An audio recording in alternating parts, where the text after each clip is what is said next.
மத்திய பட்ஜெட் முழுமையில்லை என்று முதல்வர் ஜெயலலிதா தெரிவித்துள்ள நிலையில் கருணாநிதி வரவேற்பு தெரிவித்துள்ளார். மத்திய பட்ஜெட் குறித்து முதல்வர் ஜெயலலிதா வெளியிட்ட அறிக்கையில் உணவு மற்றும் உரம் மானியத்திற்கான டிபிடி திட்டத்திற்கு எதிர்ப்பு தெரிவித்துள்ளார். மானிய பொருட்கள் மக்களுக்கு கிடைப்பதுதான் முக்கியம் என்றும் மானியத்தை மிச்சப்படுத்துவது முக்கியமல்ல என்றும் அவர் தெரிவித்துள்ளார். மத்திய பட்ஜெட்டில் மாநில அரசுகள் வரவேற்கும் எந்த திட்டமும் இல்லை என்று கூறியுள்ள ஜெயலலிதா சாலை போக்குவரத்து துறையை தனியார் மயமாக்கும் திட்டத்திற்கு எதிர்ப்பு தெரிவித்துள்ளார். பிரதமர் பயிர் பாதுகாப்பு திட்டத்தையும் 5 கோடி ஏழை எளிய மக்களுக்கு எரிவாயு வழங்கும் திட்டத்தையும் நீர்ப்பாசன திட்டங்களை விரிவுபடுத்தும் திட்டத்தையும் வரவேற்பதாக முதல்வர் தெரிவித்துள்ளார். இறுதியில் தமிழக மக்களின் எதிர்பார்ப்புகளை முழுமையாக பூர்த்தி செய்யாத பட்ஜெட் என்று ஜெயலலிதா தெரிவித்துள்ளார்.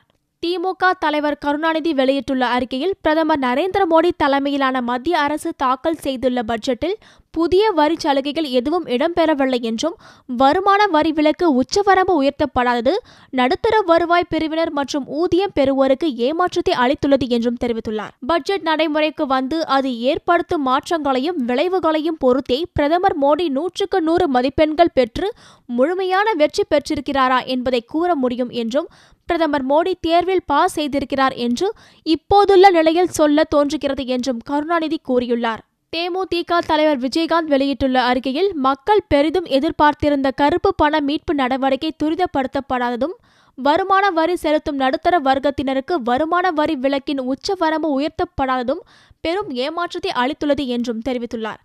ஒரு நாணயத்தின் இரு பக்கங்களைப் போல வரவேற்பையும் விமர்சனத்தையும் ஒருங்கே உள்ளடக்கிய பட்ஜெட்டாகவே இதை பார்க்க முடிகிறது என்றும் மத்திய அரசு மக்களின் எதிர்பார்ப்புகளை ஜெட் வேகத்தில் செயல்படுத்தி மக்களின் டார்கெட்டை பூர்த்தி செய்ய வேண்டும் என்றும் விஜயகாந்த் வலியுறுத்தியுள்ளார்.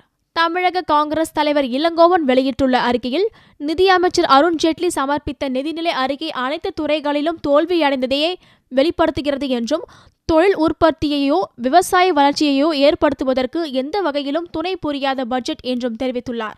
பாமக நிறுவனர் ராமதாஸ் வெளியிட்டுள்ள அறிக்கையில் உழவு சுகாதார திட்டத்திற்கான அறிவிப்பு, கல்வி வேலைவாய்ப்புக்கு முன்னுரிமை, ஏழைகளுக்கு இலவச சமையல் எரிவாயு வழங்கும் திட்டம் ஆகியவற்றை வரவேற்பதாக தெரிவித்துள்ளார்.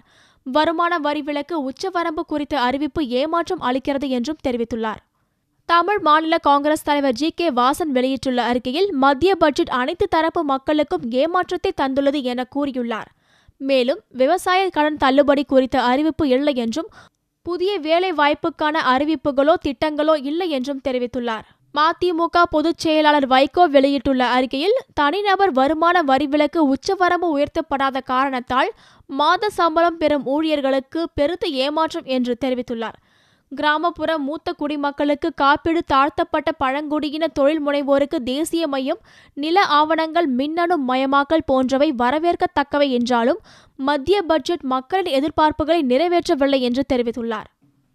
மார்க்சிஸ்ட் கம்யூனிஸ்ட் கட்சியின் மூத்த நிர்வாகி டி.கே. ரங்கராஜன் வெளியிட்டுள்ள அறிக்கையில் சாதாரண மக்களுக்கு எந்த சலுகையும் இல்லை என்றும் விவசாயிகளுக்கு எந்த அறிவிப்போ ஆலோசனைகளோ இல்லாததால் அவர்கள் ஏமாற்றப்பட்டுள்ளனர் என்றும் தெரிவித்துள்ளார்.